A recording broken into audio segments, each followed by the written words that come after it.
왜 그럴까요? 버릴 걸 안 버리고 하다 보면은 정말로 중요한 것들을 덜 보죠. 그죠? 예. 버릴 걸 버리면은 제가 항상 하는 것들을 두 번 벌고 버릴 거 안 보는 대신에 더 많이 보기 때문에 점수가 나온다는 얘기예요. 오히려 많이 본 것보다 더 잘 나와요. 그러니까 과감하게 따라합시다. 버릴 건 작은 목소리가 크게 합시다. 버릴 건 버리자. 버려야 돼.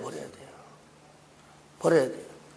이렇게 내가 거의 한 10몇 년 동안 강의하면서 버릴 건 버리자 이렇게 해놓고 또 집구석 가서 본다니까 보지 마세요.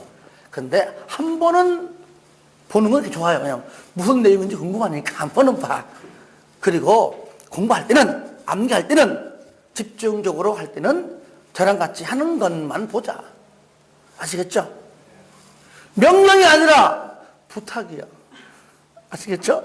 그래서 앞으로 저랑 같이 할 때는 공법이 좀 딱딱합니다. 딱딱해요.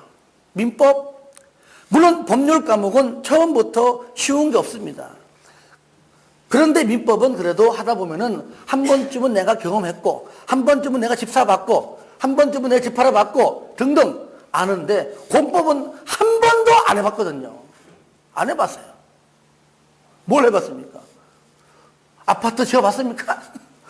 신도시 해봤습니까? 그러니까 이거는 행정법상 용어가 너무나 많이 나오기 때문에 우리가 일상생활에서 쓰는 용어가 거의 없습니다. 그러니까 처음에는 용어를 우리가 습득하는 것조차도 버거워해요. 그러니까 처음에는 우리가 용어를 좀 익숙하게 해주는 게 첫 번째고, 그런 다음에 용어를 알면은 또 그 용어의 정의는 또 자연적으로 따라갑니다. 공법 공부할 때 여러분들은 집에 가셔가지고 복습할 때에 내용 보기 전에 용어를, 만약에 도시군 관리계획 하면 도시군 관리계획을 한 10번 정도 소리 내면서 해요. 왜? 일단 용어가 익숙해야 돼. 아시겠죠?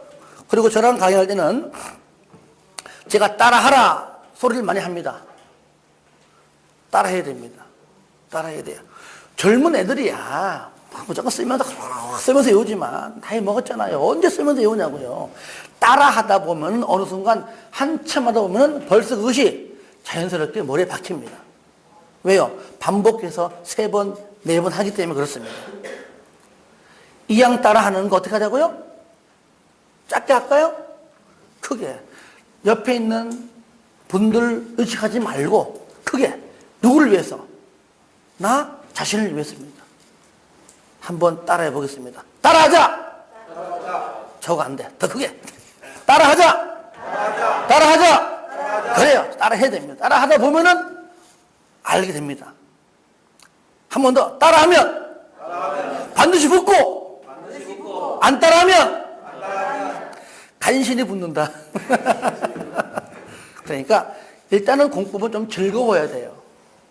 좀 따라하다 보면은 좀 재밌게 되고, 너는 떠들어 판서나 해, 나는 그냥 듣고 필기나 할게, 이렇게 해가지고는요 하루에 3시간 4시간씩 공부 못하고요 금방 포기합니다. 일단은 딱딱한 과목, 6개 과목 중에 제일 딱딱하고 하기 싫은 과목이 공법이에요. 그러다 보니까 쉽게 포기하고 그러는데 하지 말고요, 같이 하다 보면 좋은 결과 나올 겁니다. 아시겠죠? 네. 그래서 뭐 너무 또 길게 하면은 재미없으니까, 자, 먼저 질문. 혹시나 부동산 대해서 질문해보세요. 궁금한 거. 속으로. 뭐, 알아야 질문하지. 그죠? 차차 강의하면서 질문 있으면은, 오늘 첫날이니까, 이제 물론 진도가 좀 나가겠지만, 첫 시간에는 좀 오리엔테이션 겸 좀 기본적인 얘기들을 좀 하도록 하겠습니다. 자, 먼저 우리가 이제 해야 될 과목이 뭐라고요? 부동산 공법이죠? 부동산 공법.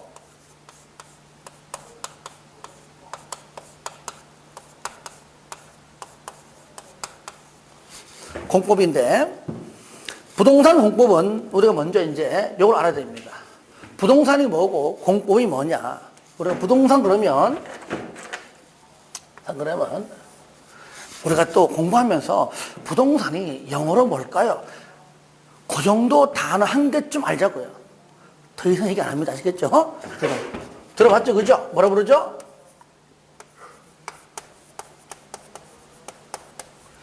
리얼 이스테이트라 부릅니다. 우리가 리얼 이스테이트. 우리가 더 이상 영하지 않습니다. 최소한 우리가 부동산이 뭐냐 물어보면은 최소한 들어 우리 과목인데 우리 건데 그죠? 부동산 민법이든 그다음에 부동산 세법이든 할 때 전부 다 부동산 나오잖아요. 부동산 공시법 등기법. 그런데 우리가 반대로 말하면 뭐라 부르죠? 동산. 동산은 우리가 이제 퍼스널 이스테이트를 불러요.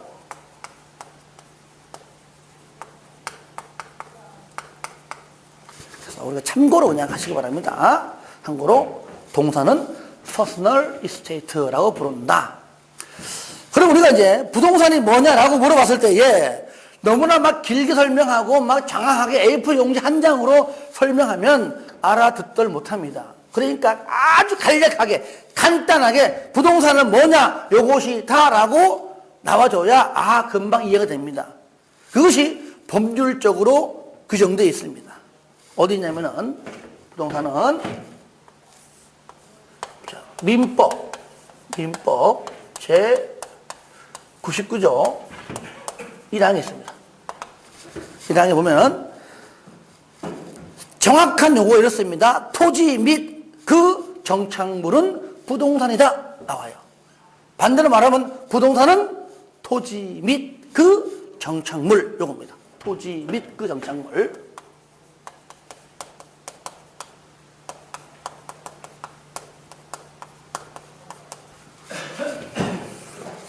토지는 우리가 알 수 있겠죠, 그죠? 토지는 압니다. 정착물은 뭐냐? 정착물은 건축물만 있는 건 아닙니다. 심지어 토지 위에 자라고 있는 것들 다 뭐 나무들, 인목들 다 많아요. 그런데 우리는 그러한 정착물에 관한 세부적인 내용들은 나중에 학개론 시간에 배우고 우리 공법에서는 그냥 건축물 딱 하나 있습니다. 아시겠죠? 토지와 뭐라고요? 건축물. 정착물은 공법 안에서는 건축물이다. 그리고 그 외에 다양한 정착물 내용은 공법 말고 어디에서? 부동산학 개론 시간에 배웁니다. 그러니까 정착물에 관한 내용들이 부동산학 개론 시간에 배우면 그 내용은 거기에서 시험 나와요. 하지만 공법은 안 나오겠죠. 그죠? 기본적인 내용만. 토지와 우리는 건축물이다. 그 정도만 알면 된다는 얘기입니다. 그러면 토지와 건축물을 우리는 어떻게 관리하죠? 우리가 볼펜이야 주머니 속에 싹 집어넣으면 내 겁니다. 내 거예요. 어디에다가 기록하지 않아도 내 겁니다. 즉 동사는 일반적으로 점유. 내가 점유함으로써 소유권이 인정이 돼요. 부동산은 그렇죠. 주머니에 들어가 안 들어가? 안 들어가. 우리 집 들어가? 안 들어간단 말이에요. 어떻게 관리합니까? 등기해서요. 그죠? 등기. 그 등기소 가서 등기함으로써 관리합니다. 물론 여러분들 나중에 배우겠지만 그 등기부에 올라가 있는 그 소유자가 무조건 실질적인 소유자가 아니라면 인정하지 않습니다. 그는 대한민국은 형식적으로 올라가 있는 것보다도 실질적인 소유자를 더 중시 여깁니다. 근데 반드시 진짜건 아니건 간에 등기부에 반드시 올려야 됩니다. 그래서 반드시 공시하라 그래서 공시의 원칙은 인정합니다. 그런데 거기 올라가 있는 소유권에 관한 내용은 반드시 실질적 소유권자가 아니면 인정하지 않습니다. 그래서 우리는 공신력은 인정하지 않는다 이렇게 얘기합니다. 나중에 여러분들이 등기법 시간에 배울 겁니다. 자, 그러면 부동산은 특히 이렇게 등기함으로써 관리하는데 동산은 뭐라고요? 그냥 점유함으로써 관리합니다. 그런데 부동산이라고 말하기에는 좀 애매하고 그렇다고 동산이라고 말하기에는 뭔가 좀 단위가 큰 게 있습니다. 가령 자동차, 항공기, 선박 그렇죠? 예. 오히려 일반적인 아파트보다 더 비싸. 뭐 항공기는 막 몇백억 해, 그죠? 예. 그런데 부동산은 아니죠. 그렇죠? 그래서 부동산은 아니지만 부동산에 준해서 관리는 하자. 그렇다고 동산으로 취급하기는 너무나 크다, 단위가. 이게 바로 우리는 뭐라 하냐면은 준부동산. 뭐라고요? 준부동산. 다른 말로 의제부동산. 부동산은 아니지만 부동산에 준해서 관리하자. 준부동산입니다. 이것도 여러분들이 학개론 시간에 배울 겁니다. 시간에 배울 겁니다. 그런데 부동산은 등기해서 관리합니다. 그러면 준부동산은 어떻게 관리할까요? 네? 얘기해봐요. 다시 크게. 그렇죠. 등록. 부동산은 뭐해서요? 등기해서. 자동차는 등록해서 지자체에 관리한다. 물론 준부동산이 전부 다 등록하는 건 아닙니다. 임목 같은 경우는 등기해요. 임목 등기입니다. 그래서 좀 등기 또는 등록인데 물론 방금 말한 자동차 이런 것들은 등록한다 그 얘기죠. 대부분이. 등기 또는 등록해서 관리한다. 뭐를? 준부동산은. 하지만 세부적 내용들은 방금 얘기했듯이 학개론 시간에 배우고요. 우리는 그냥 이론적인 내용만 하고 있습니다.